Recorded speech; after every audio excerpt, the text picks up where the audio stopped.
Bendiciones. Soy Leonardo Yesi, profesor de Ética, Moral y Valores del Centro de Formación Integral Colegio Albert Bravo, y en esta oportunidad vengo a hacerle una presentación a mis estudiantes de décimo sobre lo que es esta materia. Lo que vamos a estar hablando aquí va a ser la base de todo lo que se va a tocar en el semestre. Así que es importante prestar atención a todo lo que se va a hablar, y cualquier duda la pueden escribir y nosotros la vamos a resolver. Comenzando, vamos a hacerlo de manera introductoria, una explicación sobre, en realidad, todo lo que vamos a tratar. La palabra ética proviene del griego ethos, que se traduce como costumbre, al igual que la palabra moral, que viene esta vez del latín, que se traduce igual, costumbre. Con el transcurrir de los años, se ha determinado que ética son las reglas de sana convivencia, mientras que la palabra moral es el ideal que nos acerca más a Dios, o las reglas que exige la macrosociedad. Eso de la macrosociedad la vamos a explicar cuando toquemos más a profundidad lo que es la palabra moral.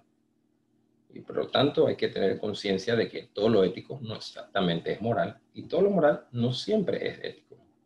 Se considera a Aristóteles como el padre de la ética sistemática. Fue él quien en realidad la empezó a clasificar, a revisar y a sistematizar todo lo que son las virtudes, fundando de esa manera lo que hoy conocemos como la filosofía de la ética. Vamos entonces de lleno a explicar qué sería ética. Bueno, cuando hablamos de la ética, hacemos referencia a la rama de la filosofía que estudia la bondad o la maldad del comportamiento que puede tener el ser humano. Se desarrolla o se construye de forma personal. La ética es de construcción personal, y también de las pequeñas sociedades o microsociedades. Cuando hablamos de micro o pequeñas sociedades, estamos hablando de grupos pequeños de personas que tienen alguna relación en común. Estudiantes, la sociedad de estudiantes; doctores, la sociedad de doctores; abogados, la sociedad de abogados. Entonces son sociedades pequeñas que tienen alguna afinidad, y ellos tienen sus propios códigos de ética. Yo como persona individual tengo mis códigos de ética, y las microsociedades también tienen sus códigos de ética, porque es una construcción personal. De manera resumida, ética es el estudio del bien y del mal, de las reglas de la sana convivencia. Dicho esto, nos vamos entonces a moral. ¿Qué es la moral? Bueno, la moral es la regla, normas o creencias que se hacen en consenso para regir el comportamiento o la conducta de un grupo social. En esta vez, si hablamos de grupos sociales, esto estamos hablando de que se está basado en los grupos grandes que tienen, como dice la presentación, mismo territorio donde están poblando, tienen semejanza en ideales, semejanza en lazos económicos, políticos, idiomas. Por ejemplo, vamos a hablar aquí en este caso ya de la sociedad panameña, ya es algo grande; la sociedad latinoamericana, la sociedad estadounidense, y también se puede decir la sociedad colonense versus la sociedad chiricana o azuereña, santeña. Hay una sociedad, hay cosas que nos involucran, hay nexos que nos hacen tener algún tipo de sentido de pertenencia, y eso hace una sociedad más grande que las microsociedades que les estuve mencionando. Cuando estos grupos determinan que algo es bueno o algo es malo, a eso se le llama moral, porque lo que es moralidad tiene que ver con lo que la sociedad acepta. Vamos a dar un ejemplo. Esto de la identidad de género, la igualdad de género. En los 80 era muy mal visto un hombre vestido de mujer, pero con el transcurrir del tiempo dejó de ser socialmente mal visto para ser socialmente normal, porque la sociedad ahora ha determinado que no es inmoral, sino que es parte de un gusto. Es un ejemplo de lo que es la determinación de lo que es moral. Antes era inmoral, ya no es inmoral.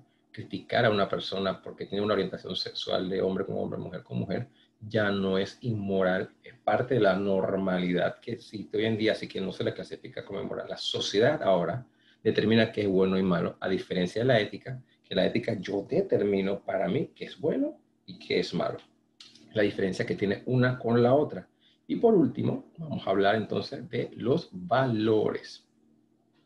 Los valores se puede decir que son principios que nos permiten orientar nuestro comportamiento como personas.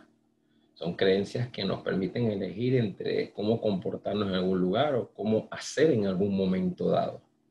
Esto lo construimos dentro del seno familiar. En resumidas cuentas, se podría decir entonces que la honestidad, la integridad, la puntualidad, todo eso lo aprendo dentro del seno familiar, dentro de lo que es mi hogar, dentro de lo que es mi residencia. Cuando hablamos de la moralidad, estamos hablando de algo que se construye dentro de la casa. Y haciendo como resumen de las tres, la ética es algo que yo construyo de manera personal. Yo determino para mí lo que es bueno y lo que es malo. La moralidad lo determina la sociedad. La sociedad dice qué es bueno y qué es malo. Y los valores es algo que se construye dentro del hogar. Esas costumbres, esos parámetros que nos rigen como personas para vivir. Dicho esto, vamos a hablar entonces de 7 tipos de juicios valorativos. 7 tipos de juicios valorativos que utilizamos para determinar la bondad o la maldad de algo, cómo nosotros determinamos nuestros nexos de la ética dentro de cada cosa. Vamos a empezar primero con una ética, que es la ética sentimental. La ética sentimental está fundamentada en la capacidad emotiva, en los sentimientos que hay en medio de todas las circunstancias, siendo este el instrumento para juzgar una acción humana. Por lo tanto, el valorar emotivamente, el tomar criterios sobre la moralidad de algo, va a estar basado en indeterminado, no solamente en acción, sino en lo involucrado que yo estoy emotivamente con la situación. Miremos la imagen que les puse en pantalla. El joven fue arrestado, pero las vecinas decidieron defenderlo sin importar si cometió o no cometió el delito. Lo importante para ellos es que es alguien que ellos aprecian, así que para ellos, sea lo que sea, no pudo haber hecho algo malo. Eso es una manera de no importar lo que se haya hecho, que importa es cómo yo estoy involucrado sentimentalmente en el asunto. Otro caso, estamos por allí y nos dicen, mira, atropellaron a alguien, y nuestra primera reacción puede ser, ay no, la gente anda como loco. Pero te dicen, no, pero fue un primo tuyo. Ya nuestra manera de ver las cosas cambia. En vez de decir, andan como locos, decimos, esa persona tuvo que haberse tirado, porque yo la conozco, yo lo conozco a mi primo. Él es mira, él es una persona juiciosita. Ya mi manera de pensar ante una circunstancia cambia, porque ya me siento involucrado sentimentalmente, emotivamente dentro de una situación. En estos casos de los políticos, no, son unos ladrones, pero cuando es mi partido el que está reinando y pasa algún delito, dicen, no, eso es algo aislado, pero no miran lo que hicieron los anteriores. Nuestra manera de ver cambia porque yo me hallo involucrado emocionalmente dentro del asunto. Un caso más para ir cambiando ya al próximo punto son las madres de alguna persona que lastimosamente cometió algún tipo de crimen. Nada más son capaces de defenderlos, a pesar de lo que han hecho, porque hay un nexo emocional involucrado que no es que la ciegue, sino que realmente les hace ver que son unas personas que de repente vayan a justificarlo. No, son las amistades, no, fue la situación, pero es el área emotivo lo que hace que nosotros tomemos juicios valorativos y que a veces nos pueden nublar la percepción de las cosas. Vamos con el próximo, que es la ética intuicional. La ética intuicional es la facultad de comprender algo instantáneamente, explicando exactamente qué es lo que es la intuición. La intuición es la facultad de comprender algo instantáneamente sin la necesidad de pasarlo por el proceso del raciocinio, sin pensarlo mucho. En este sistema de valores, lo moral depende de un hecho concebido ya de un prejuicio, digámoslo de esta manera, de lo que significa en mi mente lo que es bueno y es malo. Algo ya intrínseco, algo que ya está dentro de mí, y se juzga basado en la acción. Para hablar con claridad, un señor y una señora viven en una casa solos y hay una trabajadora doméstica. A la dueña de la casa se le pierde un collar de perlas. Insofacto, ¿qué va a pensar ella? La doméstica se lo llevó y la bota, sin saber que en este caso fue el esposo que tenía una deuda de juegos y él lo tomó, lo empeñó. Porque nuestro instinto o intuitivamente determinamos algo sin pensarlo mucho. No tomamos tiempo para analizar si será o no será. De una vez tenemos una reacción porque ya hay prejuicios, honestamente, estereotipos y maneras de pensar. Estamos en un lugar y se llevaron algo. ¿No? El de los tatuajes fue el de los tatuajes fue. ¿Por qué? Porque ya tenemos un estereotipo de que la persona con tatuaje es persona que hace alguna maldad. Estamos en un lugar, estamos a solas, tenemos un poquito de miedo porque todo está oscuro y se aparecen con pantaloncito y franela. Es un delincuente. Déjame cruzar la calle. Nuestros prejuicios, intuitivamente determinamos cosas así sin pensarlas. No las pensamos mucho ya porque ya hay un concepto, un preconcepto en nuestras mentes que determina sobre la bondad o la maldad de algo. Una muchacha, y no, mira, ella está durmiendo mucho, ella es una vaga, no hace nada en su casa. Sin ponernos a pensar, de repente puede tener un problema de sueño, insomnio. Simplemente hacemos prejuicios. Uno que puede sonar chistoso, pero para mí no lo es. Vemos a un negro corriendo. ¿Qué viene a nuestra mente? Este está corriendo la policía, este le robó a alguien. Algo se llevó ahí, cógelo, cógelo. Instantáneamente hacemos prejuicios basados en algunas cosas que hemos visto. Hay que tener mucho cuidado con eso. El hedonismo, la ética de hedonismo es una ética controversial, ya que la ética del hedonismo determina que toda acción humana es moral, siempre y cuando nos produzca felicidad. Toda acción humana debe ir, llevarnos, conducirnos hacia al placer, hacia la felicidad. De lo contrario, si no provoca felicidad y placer, sencillamente es algo inmoral. Pues el ser humano siempre tiene que buscar la felicidad. Es lo que dice este pensamiento. Epicurrio, que fue el que plantó esta filosofía y aspecto ético, nos habla de que hay dos tipos de felicidad. Dos tipos de felicidad. Menciona primero que la primera felicidad es la felicidad de la búsqueda de lo racional, la búsqueda del conocimiento, la búsqueda de la sabiduría, el tener sofía, sabiduría. Ese es el primer placer de la vida. El segundo placer es el placer del cultivo del cuerpo. Buscar las cosas que son placenteras para nosotros, pero dice que este último puede generar peligro si son desordenados, puesto que generan dolor. Si vimos una búsqueda del cultivo del cuerpo exacerbadamente, puede producirnos dolor y sufrimiento. Esto es porque cuando uno vive el placer y no tiene un equilibrio y le da mucho a lo sensible, esto lo puede generar algún tipo de sufrimiento. Así que él dice que hay que tener cuidado con esto. El placer se busca en el conocimiento, en el tener más sabiduría y también en deleitar las necesidades físicas, pero que con la física hay que tener mucho cuidado porque se puede perder un equilibrio e irnos, un poquito más allá. Hay un pensamiento también que también entró dentro del hedonismo, es el pensamiento de Nicolás Maquiavelo. Él dio un pensamiento en el cual él dice que el fin justifica los medios. Pongámonos a pensar la palabra fin. Fin es lo que yo quiero alcanzar. ¿Qué quieres alcanzar? Quieres alcanzar sabiduría, viajar, ser rico, subir en una posición laboral. Él dice que el fin es ese, pero el medio que tú utilices para alcanzar ese fin no importa. Lo importante es llegar al fin. Y ese pensamiento de es peligroso, porque al final él está diciendo, no importa si robas, no importa si mientas, no importa si traicionas, no importa si te vendes. Lo importante es llegar a alcanzar el fin que te has propuesto.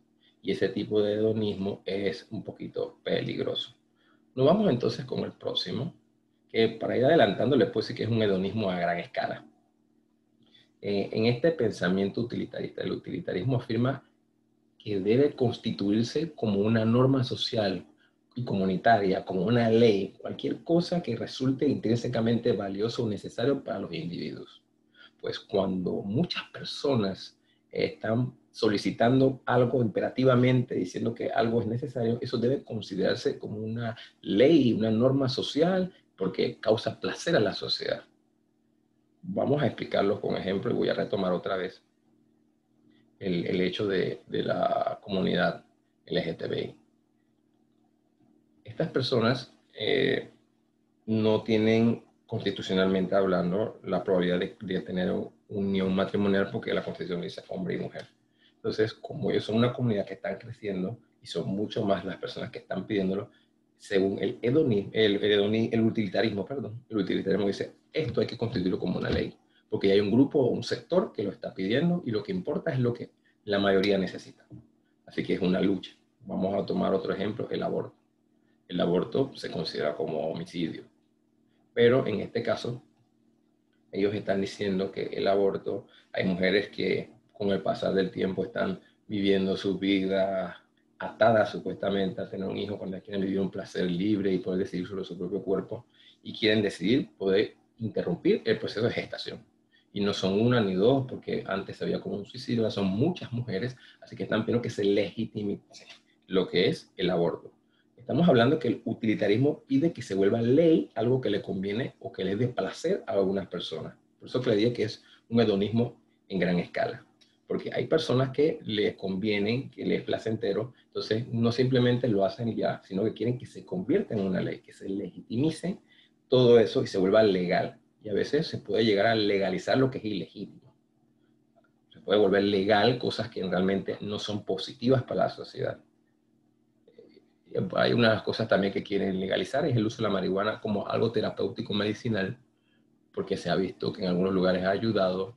Así que nos dicen que hay personas que quieren luchar porque se legitimice el uso controlado como algo medicado. Entonces, eso es parte de una sociedad que está peleando por eso, un grupo social, así que eso tiene que volverse una ley. Esa es la manera de pensar del utilitarismo. Vamos con el positivismo moral. Positivismo moral es un contrato social que se fundamenta en el Estado, en una institución laboral, una institución educativa, porque ellos determinan en leyes lo que es bueno y lo que es malo. El Estado, el lugar de trabajo, una empresa o un centro educativo, un plantel, determina cuáles son sus reglas de lo que es bueno y lo que es malo. No se escapa de eso.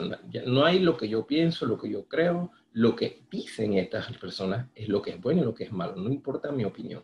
Así que dentro del positivismo moral, este sistema ético se funda simplemente en un análisis intrínseco de lo que es la normativa. Es un diálogo de un contrato en que determinan lo que es bueno y lo que es malo y a todos nos toca someternos a esas acciones. Vamos a dar un ejemplo, el Código de Ley de Panamá, la Constitución, las leyes, los decretos que se dan, sean alcaldicios, sean nacionales, todo eso ya es una ley. Eso no hay discusión de, bueno, es que yo no puedo, es que no me gusta. No, eso es, si dicen ley seca, por ejemplo, cuando llega el Día de los Muertos en noviembre, eso no importa lo que uno quiera decir, no, pero es que yo quiero, aquí nada más con mi familia, la ley dice que no se puede comprar. No se puede comprar en esa fecha. No, pero mira que a mí me agarró aquí la hora. No importa, la ley dice y la ley es la que manda.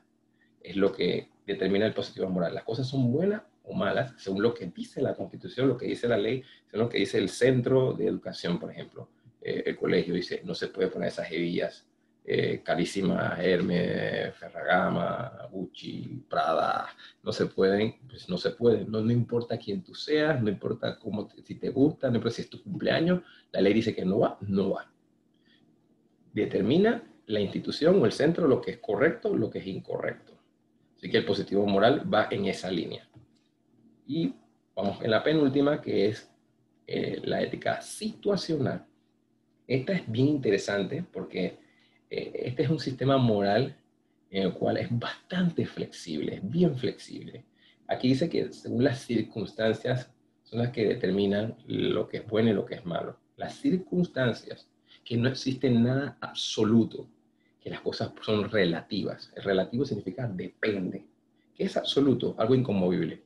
2 más 2 es 4.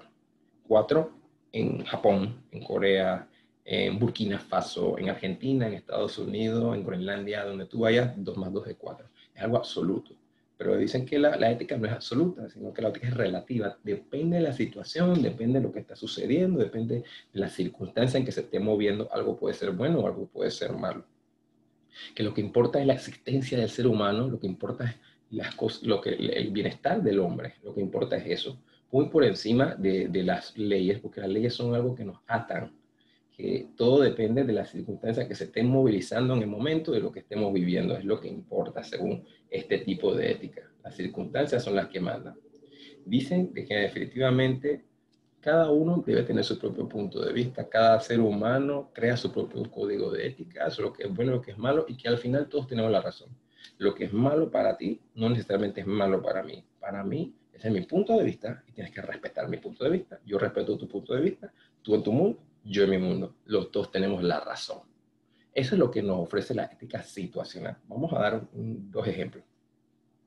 El primero es Alemania, 1942. Están buscando a todos los judíos para llevarlos al campo de exterminio, campo de concentración. Y están tocando de puerta en puerta, buscando judíos. Y tocan una puerta y viven alemanes allí y le preguntan, aquí viven judíos, aquí tienen judíos escondidos, pero tienen dos escondidos ahí. ¿Qué es lo que deberían decir ellos? ¿Deberían decir la verdad? Decir que sí, o deberían salvarle la vida a estas personas. Según la ética situacional, las circunstancias es lo que importa, porque lo más importante es las personas, el valor de la gente. Es más, involucran el amor, que todo tiene que hacerse por el amor, y lo que importa en el amor es el bienestar de la gente. Así que decir una mentira en ese momento no es malo, porque eso es según las circunstancias. Las circunstancias dicen que tengo que defender a la persona. Así que las circunstancias dicen, dile una mentira que a la final no será mentira, estás librando la vida de alguien. O decir la verdad es que lo van a matar. Entonces, según la ética situacional, todo depende de las circunstancias. Ven el ejemplo que tengo allí, el 6, el 9, todo depende de donde yo estoy parado. Desde mi punto de vista, esto es así, de tu punto de vista, así. Tienes que respetar el mío y yo respeto el tuyo. Todos tenemos la razón. De donde estamos parados, todos tenemos la razón, porque lo importante es sencillamente tomar en consideración la intencionalidad de por qué se hizo las cosas. ¿Qué intención tenía? Por ejemplo, Robin Hood, él robaba, robar es malo, pero él lo hacía para alimentar a la gente. Entonces, robar ahí no es malo, él está ayudando, él está ayudando. Entonces, todo depende de las circunstancias, todo depende de la intencionalidad con que se hacen las cosas. Y por último, nos vamos entonces con la ética de la ley natural. La ética de la ley natural. Esta ética afirma sencillamente que los juicios valorativos de acuerdo sencillamente a la naturaleza de la acción. Indica la probabilidad de la manera racional, indica que la posibilidad racional del hombre de entender las cosas va en forma objetiva del ser humano. El ser humano sabe ya por naturaleza qué es bueno y qué es malo, punto. No cambia, no importa las circunstancias, no importa los sentimientos, no importa la conveniencia de la sociedad, lo bueno es bueno y lo malo es malo. Matar es malo. Robar es malo, punto. No, pero lo hizo tal, no importa quién lo hizo, no importa dónde lo hizo, entonces por qué lo hizo. Lo malo es malo y lo bueno es bueno. Es lo que dice la ética de la ley natural. Y para ir recapitulando, podríamos decir que la ética sentimental toma en consideración lo que uno siente. Como yo me siento, puede ser bueno, puede ser malo, porque todo depende del grado de lo involucrado que estoy emocional con la circunstancia, la situación. La intuicional tiene que ver con esa manera de pensar, o más bien de no pensar, sino ya un preconcepto. Ya de fábrica tengo un concepto en mi mente y considero algo bueno o malo y punto así instantáneamente. Digo, robar, malo. Matar, malo. Besar, bueno. O sea, ya es algo que automático en mi mente. Y como le decía, desapareció en la casa, fue la sirvienta. Eh, eh, Desapareció en el salón, el mismo de siempre, el que siempre hace. Ya nuestra intuición nos lleva y a veces ni siquiera son las personas porque ya tenemos un preconcepto. El hedonismo es la búsqueda del placer. Todo lo que me cause placer es bueno. Si me causa placer no puede ser malo. Un ejemplo del hedonismo podemos mencionar las relaciones sexuales de menores. Ellos dicen que no tiene nada de malo que yo tenga relaciones sexuales porque eso es placer. Y el placentero no es malo, pero hay un momento para cada cosa.